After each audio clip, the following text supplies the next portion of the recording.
Assalamualaikum warahmatullahi wabarakatuh. Alhamdulillahi rabbil alamin, wal aqibatu lil muttaqin, wala udwana illa 'alal zalimin. Asyhadu an la ilaha illallah wa asyhadu anna Muhammadan 'abduhu wa rasuluhu la nabiyya ba'dah. Amma ba'du fa ya ibadallah wa ya amatallah, usikum wa iyaya awalan bitaqwallah, faqad fazal muttaqun, wa ahuthukum ala ta'atihi wa ta'ati rasulihi la'allakum turhamun. Ma'asyiral muslimin wal muslimat rahimani wa rahimakumullahu jami'an. Alhamdulillah, kembali kita memuji dan bersyukur kehadirat Allah Subhanahu wa taala atas limpahan karunia dan nikmatnya kepada kita semua, sehingga pada petang hari ini kembali kita dapat berkumpul di tempat yang mulia ini, melanjutkan kajian kita, pembahasan kita, dan insyaallah pada pertemuan perdana setelah kita libur panjang, kita masuk pada bab taharah.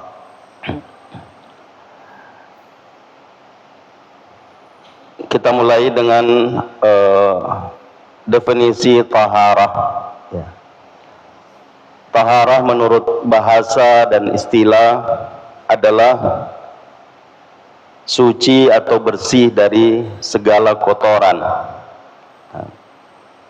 Jadi taharah menurut bahasa suci dari segala kotoran. Sedangkan menurut istilah adalah mengangkat hadas atau menghilangkan najis atau kotoran.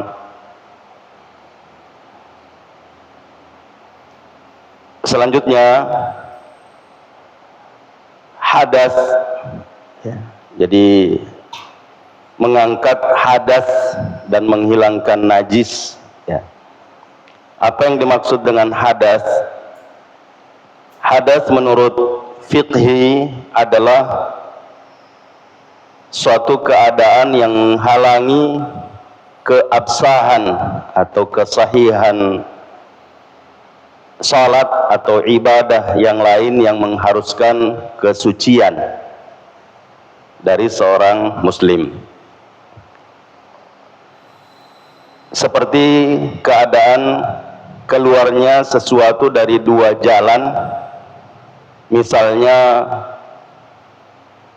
buang air kecil atau air besar, atau karena sebab janabah, junub, atau haid dan nifas. Ini disebut hadas. Dan ini terkadang tidak nampak kotorannya, padahal seorang yang berhadas itu membawa kotoran. Sehingga kalau dia melakukan ibadah yang membutuhkan kesucian lalu tidak bersuci, tidak sah, atau batal ibadahnya, seperti sholat misalnya. Jadi kalau orang dalam keadaan berhadas, baik itu hadas kecil ataupun hadas besar. Jadi berhadas itu ada dua, ada hadas kecil dan ada hadas besar. Kalau yang kecil, itu disucikan, diangkat dengan cara berwudu. Sedangkan hadas besar harus dengan mandi. Mandi. Sehingga biasa kita kalau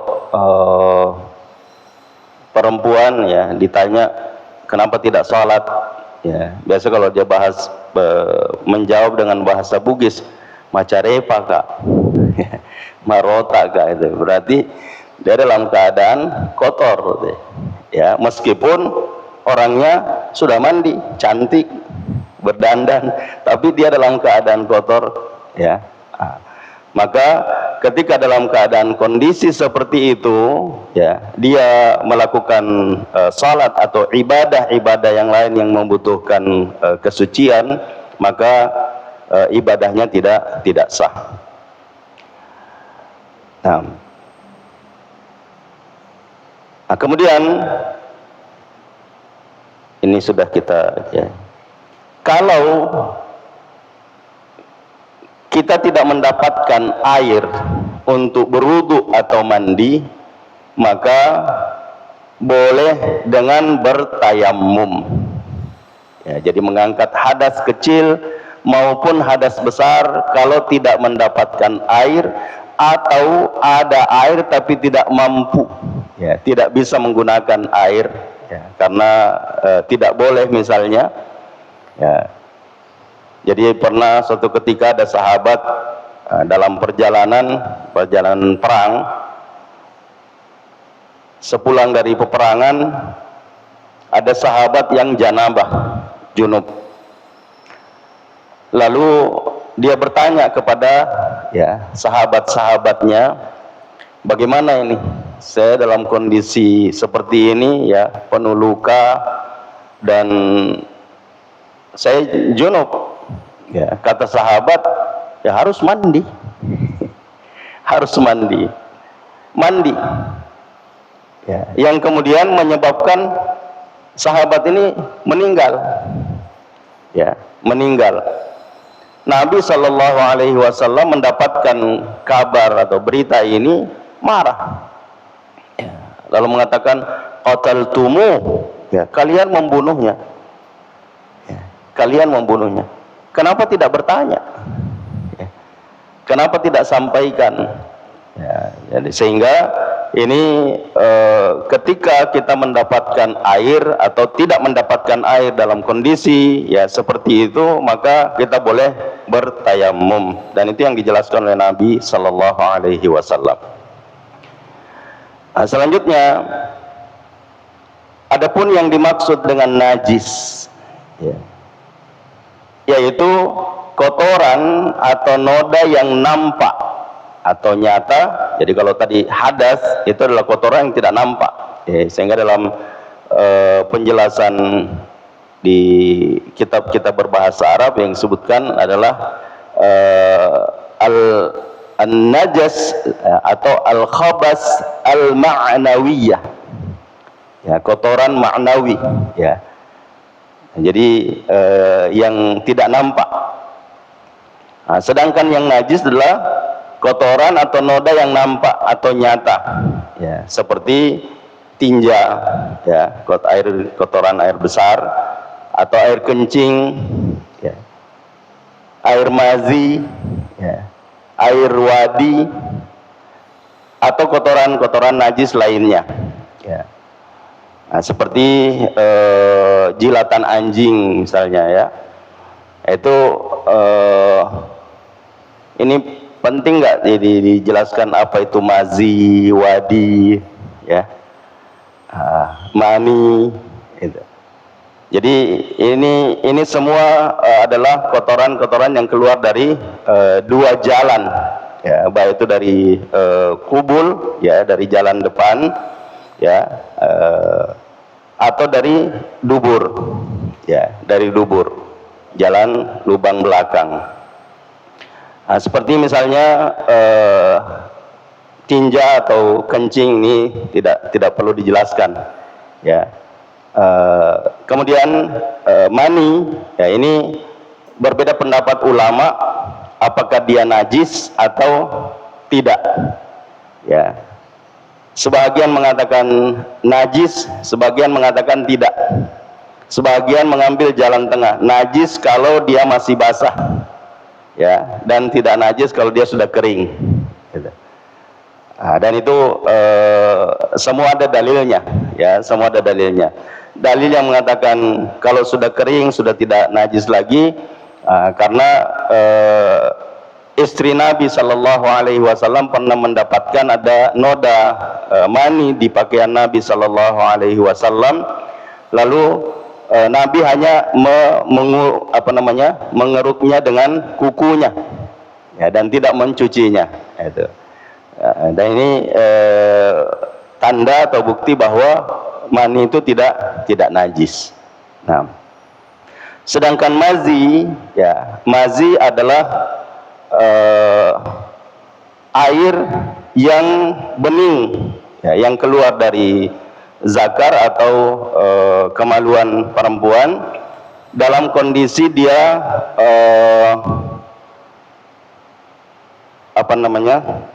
dalam keadaan terangsang, ya.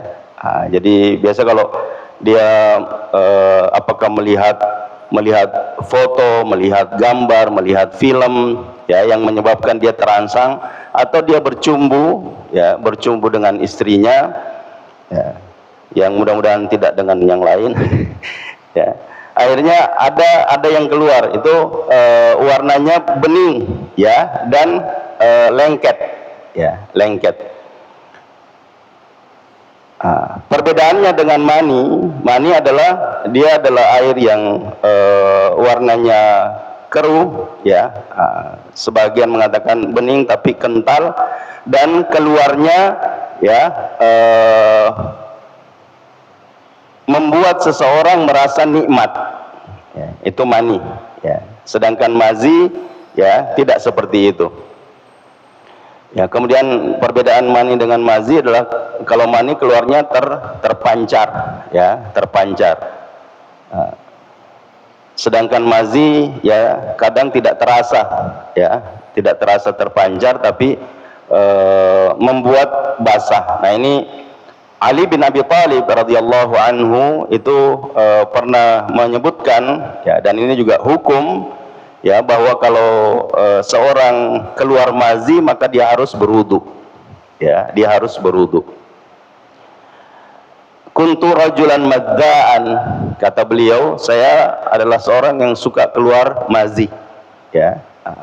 Tapi saya malu bertanya kepada Nabi sallallahu alaihi wasallam karena kedudukan putrinya, ya, dia adalah istriku, putri Nabi sallallahu alaihi wasallam, Fatimah adalah istri Ali bin Abi Thalib, maka dia malu bertanya kepada Nabi, sehingga dia menyuruh salah seorang sahabat untuk bertanya, ya, bagaimana kalau seorang itu keluar mazi.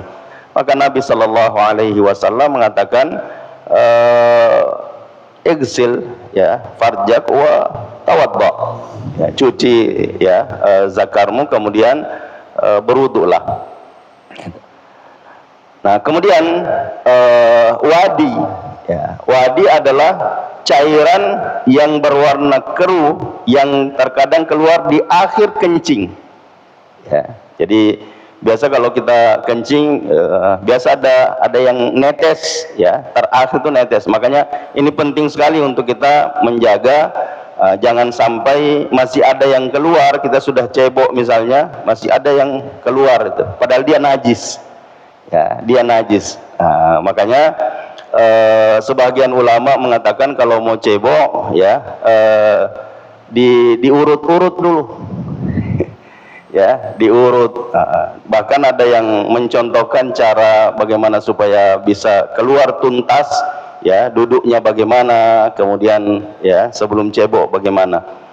Nah, itu sehingga ada yang menjelaskan, ya, menjelaskan, bahkan ada yang mengatakan kalau misalnya untuk meyakinkan tidak ada lagi yang keluar, ya, sebelum cebok berdiri dulu. Ya, setelah itu jongkok lagi, ya, jongkok lagi baru diurut-urut, ya. Nah, kalau sudah bersih baru baru dicuci, nah, baru disiram, gitu. Atau kotoran najis lainnya, dan ini yang disebutkan, ya, kotoran najis yang lainnya seperti air liur anjing, ya, jadi jilatan anjing, bahkan ini yang disebutkan najis mughalladhah, ya, najis berat, ya, tidak cukup hanya dicuci dengan air, tapi dalam hadis dijelaskan bahwa idza walagal kalbu fi ina'i ahadikum ya silhu sab'an ya.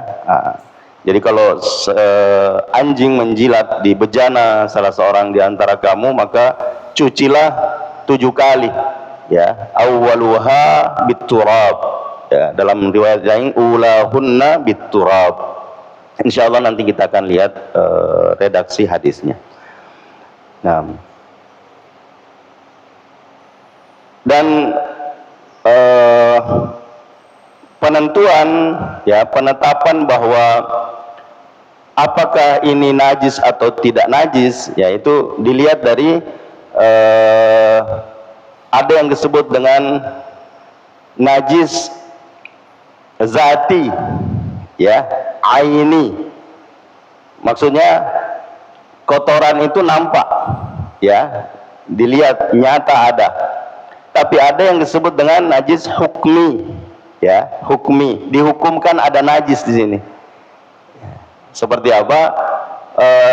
Zatnya sudah tidak kelihatan ya, tidak ada bendanya, tapi masih ada baunya. Nah, itu berarti ada ya, dihukumkan di sini ada najis. Nah, itu, dan ini harus dibersihkan ya, karena khususnya dalam ibadah yang membutuhkan kesucian ya, kebersihan dari kotoran ini, yaitu disyaratkan ya, suci dari hadas atau kotoran ini pakaian ya, badan, pakaian, dan tempat ya, tempat untuk kita salat. Nah, itu cara membersihkannya. Tapi kalau misalnya kita sudah melakukan ya, membersihkan, mengepel misalnya, tapi ternyata masih ada baunya ya, berarti yang dicuci itu bukan pada tempat yang ada najisnya ya. Misalnya ya, kalau di rumah biasanya orang hanya mengira bahwa di sini ada, di sini kita dikencing, atau di sini tadi buang air itu besar, anak atau cucu ya, ternyata dia ada di dinding ya, biasa sekali terjadi ini. Sehingga yang dibersihkan hanya yang ada di bawah, ternyata ada di atas. Jadi sudah dibersihkan di bawah, ternyata masih ada baunya ya, masih ada baunya. Itu kalau sudah dicari kemudian tidak ketemu ya, kalau kita sudah berusaha ya, insya Allah ma'fu. Kemudian najis itu terbagi 3 ya, ada najis mughalladhah ya, yang berat seperti jilatan anjing, ada najis mutawassithah ya, seperti air kencing dan lain-lain. Kemudian ada najis mukhaffafah, najis yang ringan, seperti air kencing anak bayi ya, atau anak kecil yang belum makan atau belum minum kecuali ASI ya, air susu ibu ya. Jadi bukan air susu induk ya, karena kalau air susu induk kan biasa ada kalengnya ya, itu sudah bukan ASI itu ya. Berarti kencing anak yang sudah minum DOT ya, minum susu formula misalnya, itu sudah ya, tidak cukup hanya dengan dipercikkan. Nah, karena yang disebut di sini ya, nanti kita akan lihat dalilnya. Kemudian cara menghilangkan kotoran atau noda najis ya, adalah dengan mencuci atau menggosok zat atau bendanya, sehingga warna dan baunya ya hilang dari pakaian dan badan, pakaian dan tempat. Nabi Shallallahu Alaihi Wasallam ya bertalian dengan najis mughalladhah ya, tadi sudah kita bacakan. Idza walagal kalbu fi ina'i ahadikum falyaghsilhu 7 marrat ya, awwaluha biturab ya. Jadi ada idza walagal kalbu fi ina'i ahadikum falyaghsilhu 7 ya, ulahunna biturab. Tapi saya mengambil hadis ini ya, yang diriwayatkan oleh Imam Ahmad ya, apabila seekor anjing menjilat bejana salah seorang dari kalian ya, bejana yang maksudnya adalah wadah tempat air ya, maka hendaklah dia mencucinya 7 kali. Yang pertama dengan tanah Ya, jadi apa bahasa Bugisnya itu biasa ada diseretui ya. Jadi mengambil campuran air dan tanah yang pertama digosokkan ke tempat bejana yang dijilat itu, baru selanjutnya dicuci dengan air ya berikutnya sampai 7 kali. Nah ini ada apa namanya, banyak pertanyaan yang masuk bertalian dengan masalah ini ya. Apa tidak cukup dengan deterjen atau sabun ya yang antiseptik ya dan sebagainya yang disebutkan. Nah, ternyata memang ada zat pada air liur anjing itu yang hanya bisa dimatikan dengan tanah ya. Ini adalah suatu keluarbiasaan dari wahyu yang disampaikan oleh Nabi Sallallahu Alaihi Wasallam. Nah, selanjutnya tentang air ya, kencing anak ya, anak yang masih bayi ya, yang belum ya, hadis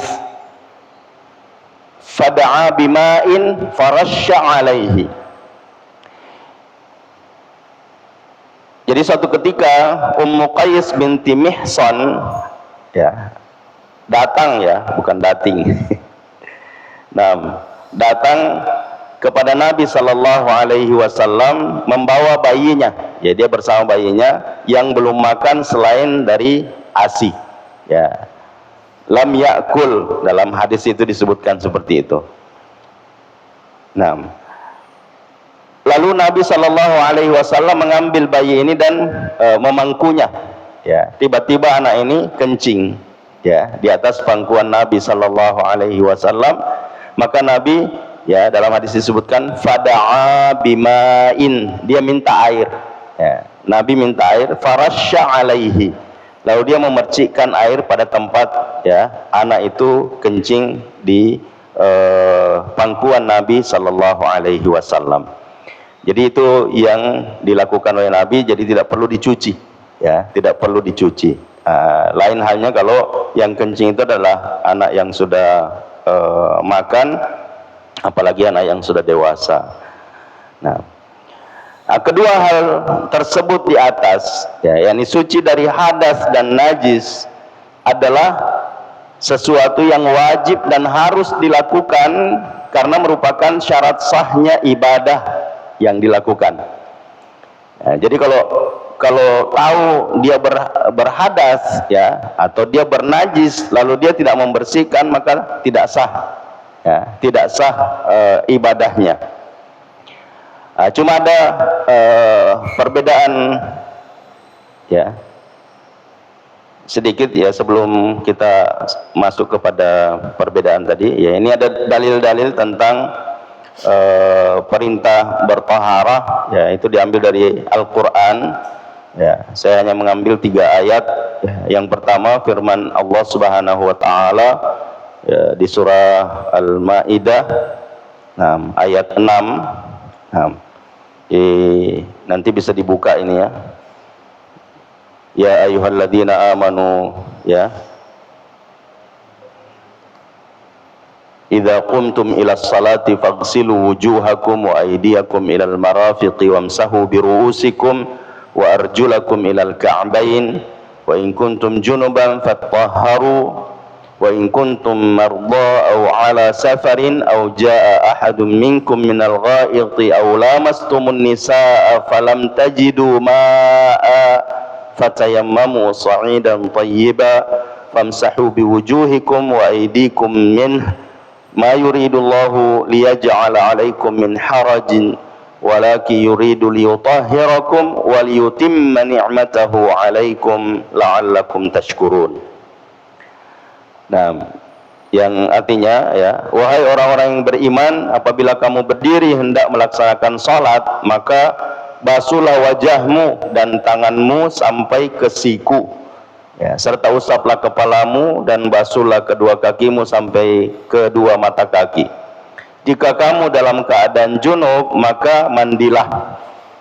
Jika kamu sakit atau dalam perjalanan atau kembali dari tempat buang air ya atau WC, toilet, atau menyentuh perempuan. Nah, ini maka ada beberapa, nanti kita akan jelaskan ya, karena tidak cukup waktu untuk menjelaskan perbedaan pendapat ulama ya dalam masalah fikih tentang wamsahu ya biru'usikum wa arjulakum ilal ka'bain.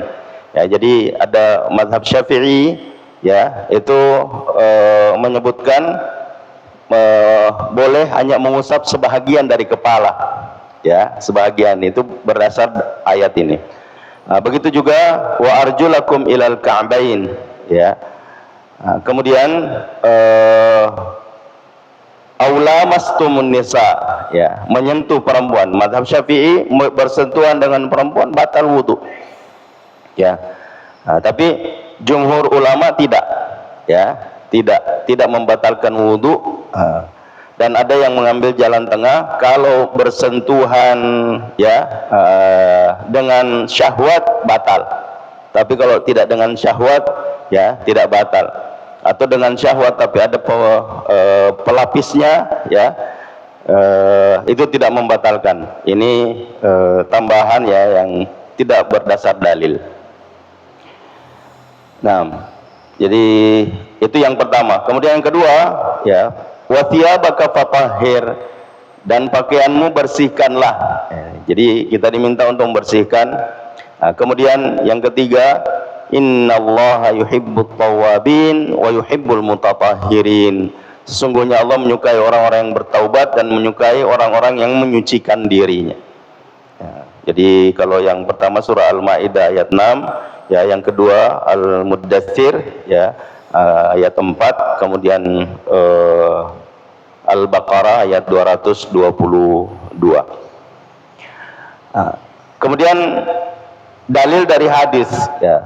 Yang pertama sabda Rasulullah sallallahu alaihi wasallam, la yaqbalullahu salata ahadikum idza ahdatsa hatta yatawadda.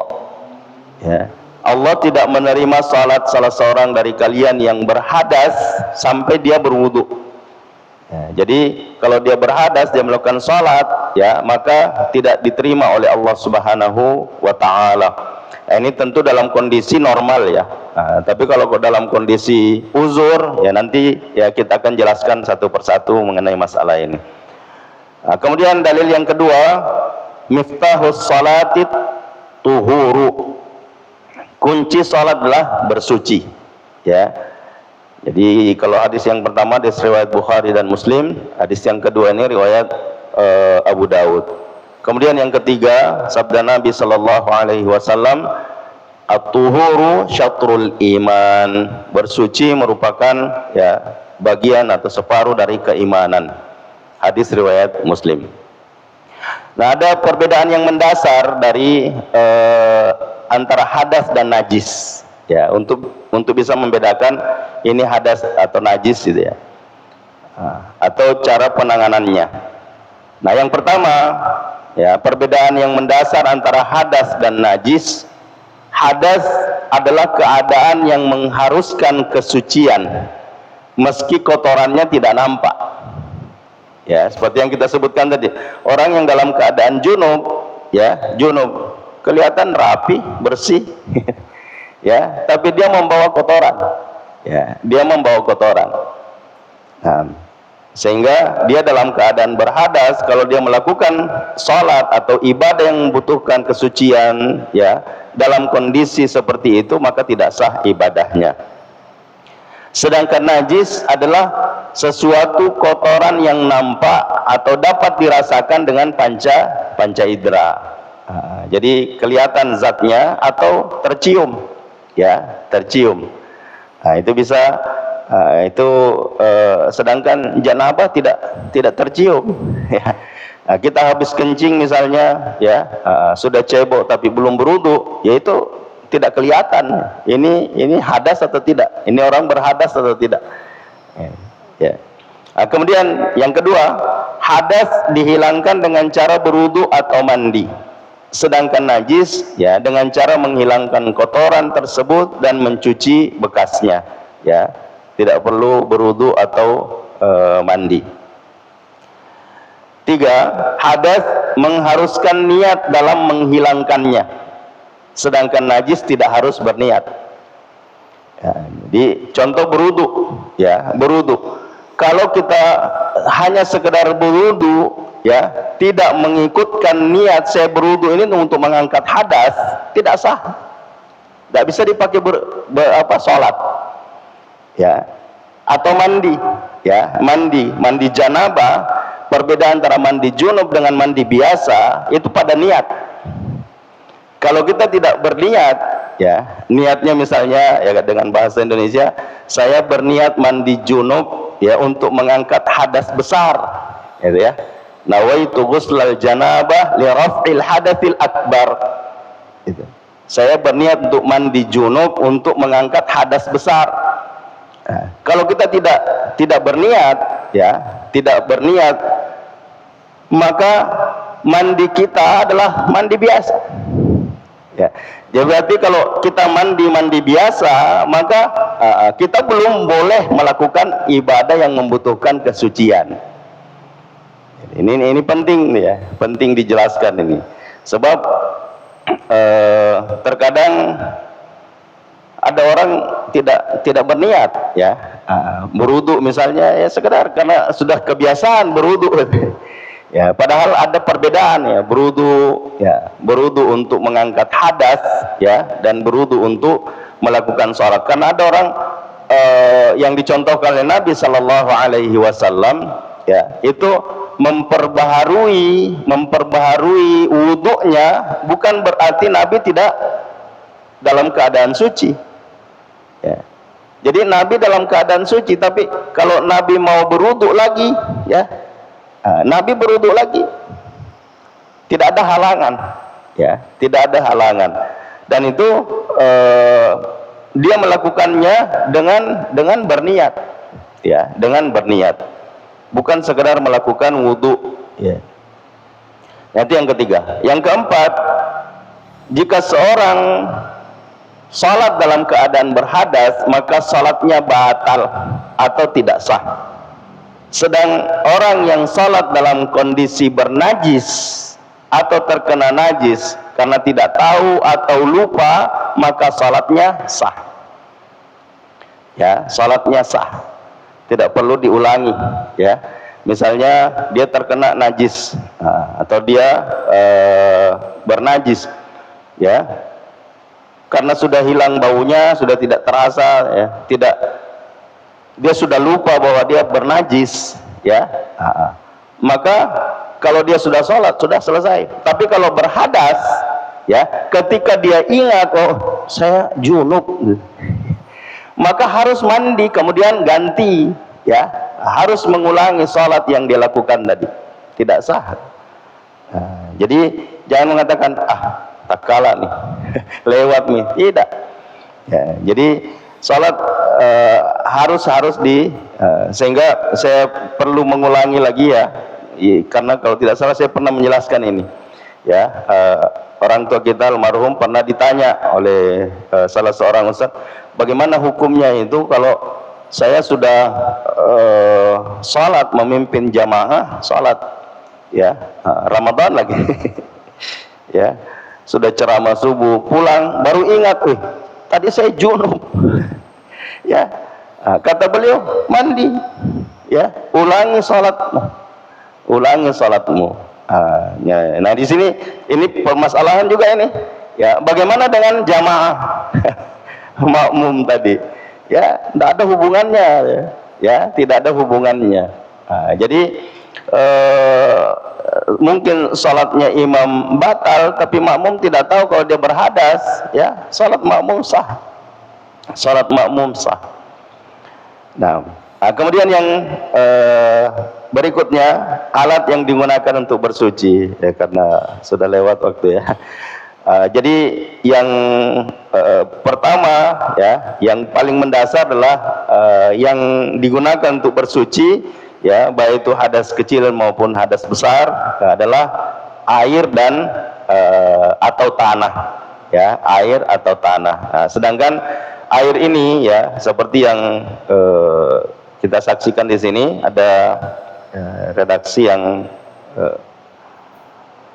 di pembagian air ya. Kalau di fikhi ya, khususnya fikih Syafi'i itu banyak sekali ya yang disebutkan. Ada yang disebut air mutlak ya, ada air mutanajjis, ada air musta'mal ya, ada air musyammas ya, musyammas.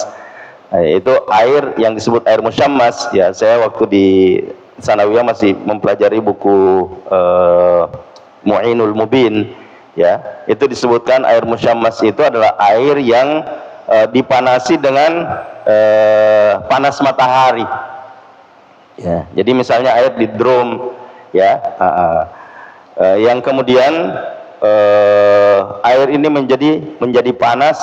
Nah ini hukum menggunakan untuk bersuci itu makruh ya, makruh. Kenapa ada yang menyebutkan, sehingga untuk membedakan antara penampungan air ya yang kita miliki, misalnya tandon atau apa, itu kan biasanya dia panas karena matahari. Tapi yang dimaksud di sini yang disebut dalam kitab itu ya, bahwa air musyammas yang makruh digunakan untuk bersuci adalah air yang disimpan di tempat atau di bejana yang berkarat ya, yang karatnya itu bisa keluar ya, bisa memudarati ya ketika dia digunakan pada tubuh kita. Nah itu kemakruhannya. Nah, tapi saya hanya mengambil dua saja ya. Yang pertama al-ma'ut tahur dan al-ma'al mutanajjis ya, air yang suci dan air yang bernajis. Nah, jadi adapun air suci yang kemudian nanti menjadi berubah ya, rasanya, baunya dan warnanya ya. Nah, ini kita lihat apa yang membuat dia berubah ya. Kalau yang membuat dia berubah tiga sifatnya adalah sesuatu yang najis, maka tidak boleh digunakan. Nah, tapi kalau yang membuat dia berubah warnanya, berubah baunya dan berubah rasanya, itu adalah sesuatu yang tidak najis, maka boleh digunakan untuk bersuci. Nah, contoh misalnya lumut ya, lumut yang ada di tempat penampungan air kita, itu terkadang merubah ya, merubah rasa, berubah warna. Ya itu, tapi karena dia bukan najis maka tidak mempengaruhi kesucian air itu.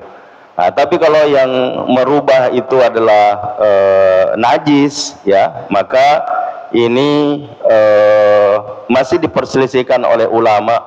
Sehingga misalnya contoh ya, air sumur ya yang sangat dekat dengan pembuangan najis ya, dekat dengan pembuangan najis.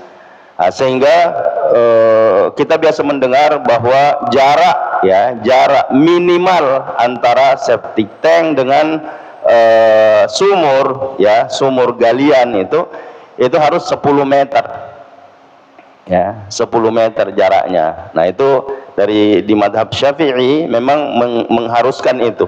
Meskipun ada kalau madhab Hanafiyah itu tidak mengharuskan, pokoknya dia bukan najis langsung ke dalam sumur ya, yang merubah air ya, itu tidak masalah. Tapi kalau dia langsung ya, maka itu merubah warna, merubah rasa atau merubah sifat air, maka itu tidak boleh digunakan. Jadi selama dia dari tempat lain dia merembes masuk, itu ya tidak termasuk yang mengotori ya, dan itu yang saya kuatkan ya, itu yang saya kuatkan. Kecuali kalau kita ini pun ya saya pernah ditanya bagaimana hukumnya itu saat menggunakan air, karena biasa kita kalau di kamar mandi kencing ya, ada yang terpercik masuk ke dalam ember ya, jelas-jelas najis ya, kencingnya masuk. Bagaimana hukum menggunakan air itu Ya, kata saya berdasarkan hadis, ya, kalau air itu berubah, ya, salah satu dari tiga sifat air itu berubah, rasanya, berubah warnanya, berubah, ya,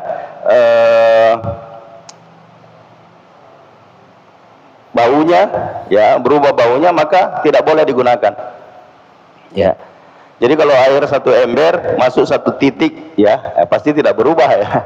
Ya, pasti tidak berubah. Apalagi kalau kita mengambil dasar hadis dua kullah, ya, dua kullah. Jadi kalau air itu dua kullah atau lebih, maka fala yunajjisuhu syai', ya. Nah, itu tidak dinajisi oleh sesuatu. Nah, makanya kalau di pondok-pondok salaf yang ada di Jawa itu biasanya ada kolam, ya, sebelum masuk ke masjid ada kolam. Di situ, ya, dicuci kaki baru masuk tuh, tidak ada masalah. Atau mandi bareng-bareng tapi kolamnya besar, tidak ada masalah. Jadi itu tidak bernajis. Nah, ini yang bisa kita jelaskan pada kesempatan ini. Mudah-mudahan pada pertemuan berikutnya kita melanjutkan, ya, mulai dari alat yang digunakan untuk bersuci, baik dari hadas kecil maupun hadas besar. Nah, kita cukupkan dulu. Subhanakallahumma wa bihamdik, asyhadu an la ilaha illa anta, astaghfiruka wa atubu ilaik. Hadanallahu wa iyyakum ajma'in. Wal 'afwu minkum. Wassalamualaikum warahmatullahi wabarakatuh.